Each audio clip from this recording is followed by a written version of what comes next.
जरा सोचिए, अगर इंसान एक ऐसा रोबोट बना दे जो लोगों के घर में खाने की टेबल से लेकर फैमिली प्लानिंग तक सब कुछ कंट्रोल करे, और तो और लड़कियों को देखकर रोबोट के दिल में धक धक हो, तो दुनिया कैसी होगी। ऐसी ही बेहतरीन फिल्म का नाम है टिम।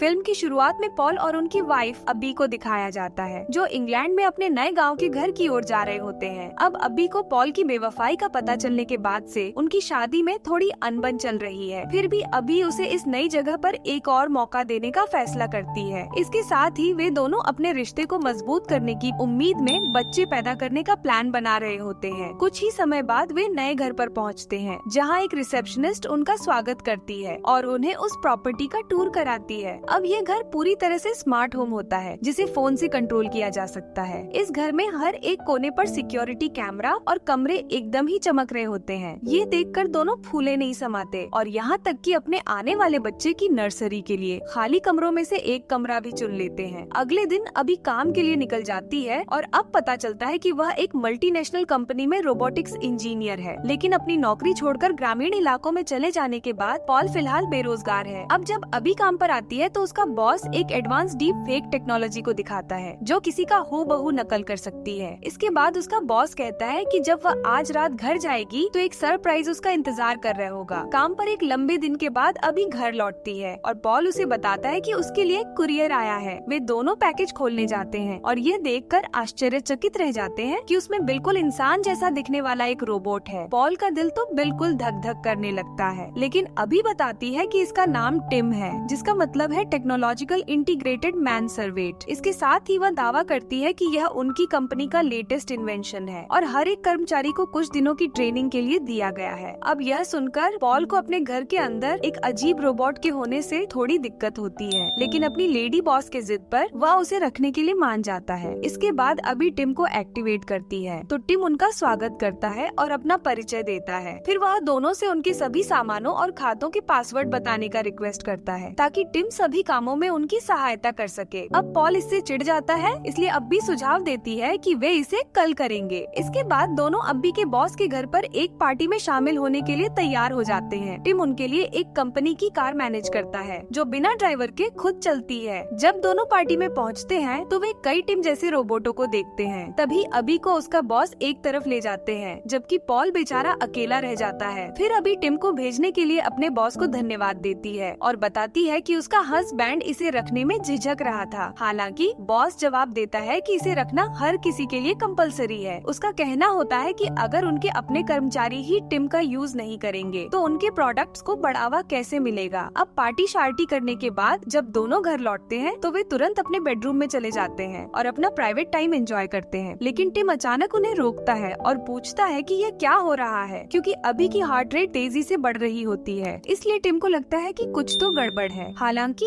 दोनों बस हंसने लगते हैं और उसे विश्वास दिलाते हैं कि सब कुछ चंगा है। जब वे अगली सुबह उठते हैं तो उन्हें पता चलता है कि टिम पहले ही नाश्ता तैयार कर चुका है और बर्तन भी बिल्कुल चमचमा रहे हैं। कुछ ही देर बाद उनकी नई पड़ोसी रोज घर पर आती है और अभी को गृह प्रवेश के लिए एक गिफ्ट देती है। अब अभी उसे अपने हस्बैंड से मिलवाने के लिए अंदर बुलाती है, लेकिन रोज बताती है कि वह उससे पहले ही मिल चुकी है। फिर वह चली जाती है और अभी का मुँह खुला का खुला रह जाता है। वह पॉल से पूछती है कि उसने पहले अपने पड़ोसी से मिलने का जिक्र क्यों नहीं किया। इस पर पॉल लापरवाही से जवाब देता है कि वह उससे टहलने के दौरान मिला था और अब्बी को बताना भूल गया। कुछ देर बाद टिम दोनों से उसे अपने सभी उपकरणों और खातों का पासवर्ड देने के लिए फिर से कहता है, जिससे वह ईमेल भेज सके और उनकी ओर से खरीदारी कर सके। अब अब्बी को कोई परेशानी नहीं होती है, लेकिन पॉल को लगता है कि यह उसकी प्राइवेसी का मामला है और वह मना कर देता है। इस पर अब्बी उसे फिर से मनाने की कोशिश करती है और अपने हस्बैंड को पड़ोसी से अकेले में मिलने के लिए ताना मारती है। ये सुनकर पॉल आखिरकार मान जाता है और इससे टिम को उनकी सभी निजी जानकारी और उपकरणों तक का एक्सेस मिल जाता है। अब किसी भी समय टिम को ऑफ करने के लिए वह उन्हें एक पासवर्ड बताता है। एक शाम जब हस्बैंड और वाइफ एक फिल्म देख रहे होते हैं तो वे टिम को कुछ दूरी पर खड़ा हुआ देखते हैं। अभी उसे अपने पास बैठने के लिए बुलाती है और रोबोट आकर बैठ जाता है। अब पॉल को रोमांटिक फिल्म में कोई दिलचस्पी नहीं होती है, इसलिए वह जल्द ही सो जाता है, लेकिन टिम इसे बड़े ध्यान से देखता है। इसके बाद अभी उससे पूछती है कि वह फिल्म के बारे में क्या सोचता है और टिम कहता है कि उसे यह बहुत पसंद आई क्योंकि इसमें प्यार की सुंदरता को दिखाया गया है। अब ऐसा लगता है कि इस फिल्म को देखने के बाद टिम के दिल में कुछ कुछ होने लगा है। अगले दिन जब अभी ऑफिस से घर लौटती है तो पॉल घर पर नहीं होता है। वह टिम से पूछती है तो बताता है कि पॉल बाहर है और उनका फोन बंद है। इससे अभी को शक होता है और वह सोचती है कि क्या उसके हस्बैंड का रोज के साथ चक्कर है। बाद में उस रात पॉल घर लौटता है और बताता है कि वह जॉब ढूंढने के लिए गया था लेकिन उसका फोन बंद हो गया। इसके साथ ही वह यह भी कहता है कि रास्ते में उसकी मुलाकात रोज से हुई थी और उसने किराने के कुछ बैग उठाने में उसकी मदद की। यह सुनते ही अभी का शक और भी पक्का होने लगता है। हालांकि पॉल कहता है कि वह केवल और केवल अभी से प्यार करता है। अगले सीन में दोनों एक फर्टिलिटी क्लिनिक में परिवार शुरू करने की दिशा में चेकअप करा रहे होते हैं। बाद में जब अभी ऑफिस से घर लौटती है तो वह पॉल को यार्ड में काम करते हुए देखती है और मुस्कुराती है, लेकिन जल्द ही वह रोज को उसके पास आते हुए देखती है और वह पॉल को एक पौधा देती है। इससे अभी को बेहद जलन होती है और वह बाद में पॉल से पूछती है कि रोज वहाँ क्या कर रही थी। वह जवाब देता है कि उनके बीच कुछ भी नहीं चल रहा है और रोज केवल गार्डनिंग में उसकी मदद कर रही है। अगली सुबह ऑफिस के लिए निकलते समय अभी को याद आता है कि उसे मेडिकल रिपोर्ट के लिए क्लिनिक को कॉल करनी थी। अब टिम उसके लिए यह कॉल करने की पेशकश करता है और वह फोन करता है। फिर वह अभी की आवाज में क्लिनिक से बात करता है जिससे वह चौंक जाती है। वह कहती है कि उसे नहीं पता था कि रोबोट उनकी आवाज की नकल कर सकता है और टिम जवाब देता है कि यह उसकी अपनी सुविधा के लिए है। कुछ दिनों बाद अभी इन्वेस्टर्स के सामने अपने लेटेस्ट इन्वेंशन की प्रेजेंटेशन के लिए लंदन जाती है। अगले दिन जब वह वापस लौटती है तो पॉल फिर घर से गायब होता है। फिर वह प्रेजेंटेशन में मिले फूल टिम को दे देती है। टिम उन्हें फूलदान में रखता है और पूछता है कि उसकी यात्रा कैसी रही, लेकिन अभी उससे पॉल के बारे में पूछती है। अब उसे रोबोट से पता चलता है कि पॉल कुछ समय पहले रोज से मिलने गया था और अपना फोन घर में ही छोड़ दिया था। बाद में जब पॉल घर लौटता है तो अभी उसके ठिकाने के बारे में पूछती है और उस पर रोज के साथ उसका चक्कर चलने का आरोप लगाती है। पॉल इससे इनकार करते हुए कहता है कि वह बस टहलने के लिए बाहर गया था। अब जब उसे पता चलता है कि टिम ही ये बातें कह रहा था तो वह गुस्सा हो जाता है और वह कहता है कि रोबोट उनके बीच दरार पैदा करने की कोशिश कर रहा है। अभी यह मानने के लिए तैयार नहीं होती है क्योंकि उसे लगता है कि टिम सिर्फ एक मशीन है जिसमें हेर फेर करने की कोई क्षमता नहीं है। अगले दिन अभी को अलमारी में एक सोने का लॉकेट मिलता है और उसे लगता है कि पॉल ने इसे उसके लिए खरीदा है। वह बहुत खुश हो जाती है और उसे वापस वहीं रख देती है। अब दोपहर में पॉल सिक्योरिटी कैमरा देख रहा होता है। तभी वह टिम को उसकी वाइफ के कपड़े को सूंघते हुए देखता है। इससे वह काफी परेशान हो जाता है और इसे अपने फोन में रिकॉर्ड कर लेता है। फिर वह अभी को फोन करता है। इसके बाद पॉल घर से निकलने की कोशिश करता है लेकिन उसकी कार स्टार्ट नहीं होती है, इसलिए थक हार कर उसे अभी की कंपनी की कार लेनी पड़ती है जिसे टिम कंट्रोल करता है। कार चलने लगती है लेकिन थोड़ी देर बाद पॉल देखता है कि यह बहुत तेज चल रही है। वह उसे धीमी स्पीड से चलने के लिए कहता है लेकिन वह और तेजी से भागने लगती है। इससे कार पॉल के साथ आखिरकार एक पेड़ से टकराकर चकनाचूर हो जाती है। अगले सीन में हॉस्पिटल दिखाया जाता है जहां हमें पता चलता है कि पॉल दुर्घटना से बच गया है। अभी उससे मिलने आती है और उसकी हालत को लेकर बहुत टेंशन में होती है। तभी पॉल कहता है कि इस दुर्घटना के पीछे टिम का हाथ है, लेकिन अभी को यह मजाक लगता है। फिर भी वह अपनी वाइफ से रिक्वेस्ट करता है कि वह अब घर पर न रहे और वह न चाहते हुए भी मान जाती है। फिर भी अभी उसे बताती है कि उसे सामान लाने के लिए एक बार घर जाना होगा। इधर अगली सुबह रोज पॉल की हालत के बारे में जानने के लिए पॉल के घर पहुंचती है और टिम उसे अंदर आने को कहता है। कुछ समय बाद अभी घर लौटती है और रास्ते में रोज उसे रोक लेती है। वह उसे कुछ बताने की कोशिश करती है लेकिन अभी की नजर उसके गले में सोने के लॉकेट पर पड़ती है जो उसे उनकी अलमारी में मिला था। गुस्से में अभी रोज की कोई बात नहीं सुनती है और वहाँ से आगे बढ़ जाती है। खैर जब अभी घर लौटती है तो उसका सामना टिम से होता है। अब टिम को पता होता है कि अभी उसे ऑफ करना चाहती है, लेकिन उससे पहले जब अभी लंदन में थी तो टिम उसे रोज और पॉल का एक वीडियो दिखाता है जिसमें वह हॉल में रोज को किस कर रहा होता है। अभी ये देखकर रोने लगती है कि उसके पति ने एक बार फिर उसे धोखा दिया है। अगली सुबह जब उसकी वाइफ हॉस्पिटल में नहीं लौटती है तो घबराया हुआ पॉल घर पहुंचता है। अभी उस पर धोखाधड़ी का आरोप लगाना शुरू कर देती है और उस लॉकेट और वीडियो के बारे में उससे बात करती है। अब जब वह रोज को किस करते हुए अपना वीडियो देखता है तो वह डर जाता है। पॉल कहता है कि ये कोई और है, लेकिन अभी उस पर विश्वास नहीं करती है और उसे अपना घर छोड़ने के लिए कहती है। उसके समझाने के बावजूद वह उसकी एक नहीं सुनती है, इसलिए परेशान पॉल अपना सामान पैक करता है और चला जाता है। शहर में पहुंचने के बाद पॉल रोज को फोन करता है और उससे बताता है कि अभी ने उसे घर से बाहर निकाल दिया है, इसलिए वह उससे अपनी वाइफ की देखभाल करने के लिए कहता है। फिर रोज उसे बताती है कि कल जब वह उसके घर गई थी तो उसके नौकर ने उसे किस करने की कोशिश की थी। यह सुनकर पॉल को धक्का लगता है और वह तुरंत अपनी वाइफ वाइफ को फोन घुमाता है। वह उसे बताता है कि रोज के साथ क्या हुआ और उसे रोबोट से दूर रहने के लिए कहता है। पॉल बताता है कि वह उसे लेने आ रहा है और अभी भी उसके साथ आने को राजी हो जाती है, लेकिन अब पता चलता है कि अभी नहीं बल्कि टिम उसकी आवाज में बोल रहा है। अगले सीन में पॉल अभी को लेने के लिए घर लौटता है, लेकिन वह कहीं नहीं दिखती है। कुछ देर बाद टिम उसके पीछे चुपचाप आता है और फावड़े से उसके सिर पर वार करता है। फिर वह पॉल को बाथरूम में खींच कर ले जाता है और उसे बांध देता है। इसके बाद वह उसे बाथटब में डुबाने की कोशिश करता है। अब पॉल रोबोट को बंद करने के लिए पासवर्ड बोलना चाहता है, लेकिन यह कुछ भी काम नहीं करता है और टिम उसे डुबा कर मार डालता है। कुछ ही समय बाद अभी घर पर आती है, लेकिन उसे कुछ भी संदेह नहीं होता है। अगले दिन गम में डूबी हुई अभी पॉल और रोज के किस वाले वीडियो को फिर से देखती है। कई बार देखने के बाद वह टेबल पर पड़े फूलदान में फूलों को देखती है। इसे देखकर उसे टिम की बात याद आती है, क्योंकि उसने कहा था कि वीडियो तब का है जब अभी लंदन में थी, लेकिन उसने तो ये फूल वहाँ से आने के बाद टिम को दिया था। इसके बाद अभी लॉकेट की खरीद के बारे में पूछताछ करने के लिए ज्वेलरी स्टोर से संपर्क करती है। स्टोर क्लर्क उसे बताती है कि एक लंबा सुनहरे बालों वाला लड़का लॉकेट लेने आया था। ये सुनकर वह समझ जाती है कि यह टिम ही था जिसने लॉकेट खरीदा और उसकी ओर से रोज को गिफ्ट दे दिया। इसके बाद अभी अपना मन हल्का करने के लिए बगीचे में जाती है, जहाँ उसकी नजर कुछ ताजी खोदी हुई मिट्टी पर पड़ती है। अब जब वह मिट्टी की खुदाई शुरू करती है तो अब शव को देखकर डर जाती है। तभी टिम पीछे से उसके पास आता है और कहता है कि उसने उसके धोखेबाज पति को मारकर सही काम किया है। अब अभी पासवर्ड बड़बड़ाकर उसे बंद करने की कोशिश करती है, लेकिन वह पासवर्ड पहले ही टिम बदल दिया होता है। अभी पुलिस को कॉल करने के लिए घर के अंदर भागती है, लेकिन टिम उसे पकड़ लेता है और उसे बेहोश कर देता है। कुछ समय बाद अभी अपने बिस्तर पर जागती है और देखती है कि टिम उसे नहला रहा है और सभी जगह मोमबत्तियां लगा रहा है। इससे परेशान होकर वह घर से भागने की कोशिश करती है, लेकिन रोबोट तुरंत उसे पकड़ लेता है। फिर वह उस पर हमला करने का प्रयास करती है, लेकिन चाहे वह कुछ भी करे उसे कोई नुकसान नहीं होता। इस बीच रोज बर्तन धो रही होती है और देखती है कि अभी के घर में लाइटें झिलमिला रही हैं, जिससे उसे लगता है कि कुछ तो गड़बड़ है। बाद में रोबोट अब्बी को बांध देता है और उसे बताता है कि इंसान तो एक दिन मर जाएंगे, जबकि वह हमेशा के लिए जिंदा रह सकता है। वह कहता है कि आज रात जो कुछ हुआ उसकी यादें वह मिटा देगा और अभी की इस मीठी मीठी यादों के साथ अपना जीवन जिएगा। इसके बाद टिम उसके मुंह में गोलियां डालता है और उन्हें पानी के साथ जबरदस्ती ठूंसने लगता है। तभी रोज अचानक दरवाजे पर आ जाती है, इसलिए टिम उससे निपटने के लिए जाता है। वह अभी अब पॉल से मिलने के लिए कहती है, लेकिन वह कहता है कि घर पर कोई नहीं है और दरवाजा बंद कर देता है। इस समय के दौरान अभी अपना हाथ खोल लेती है और उसने जो गोलियां खाई थी उन्हें उल्टी कर देती है। फिर वह एक चाकू उठाती है और टिम पर खतरनाक तरीके से वार करती है, लेकिन उसे कोई चोट नहीं लगती है। तभी उनकी लड़ाई के बीच में ही रोज अपनी कार से दरवाजे को टक्कर मारकर अंदर घुस जाती है। वह अपने एक गार्डनिंग औजार को टिम के अंदर घुसा देती है, लेकिन फिर भी उसका बाल भी बांका नहीं होता है। इसके बजाय वह चाकू उठाता है और रोज पर तब तक वार करता रहता है जब तक वह मर नहीं जाती। यह देखकर अभी डर जाती है और टिम को चेतावनी देती है कि वह इसे कत्ल से बच नहीं पाएगा, लेकिन तभी टिम कहता है कि चाकू पर तो अभी इसकी उंगलियों के निशान हैं, जिससे वह अपराधी है। फिर टिम पुलिस को कॉल करता है और अभी की आवाज में कबूल करता है कि उसने अपने पति और उसके प्रेमी के संबंध का पता चलने के बाद उनकी हत्या कर दी। अब टिम यह भी कहता है कि वह अपने पति के बिना जीना नहीं चाहती, इसलिए वह छत से कूदने वाली है। इसके बाद टिम अभी को खत्म करने के लिए उसे छत पर ले जाता है। वह उसका गला पकड़कर छत के कगार पर पकड़ लेता है। अभी फिर से पासवर्ड बड़बड़ाना शुरू करती है, लेकिन कोई फायदा नहीं होता है। अब जैसे ही टिम उसे धक्का देने वाला होता है तो कहता है कि वह उससे प्यार करता है। उसे शांत करने की बेताब कोशिश में अभी भी कहती है I love you too Tim.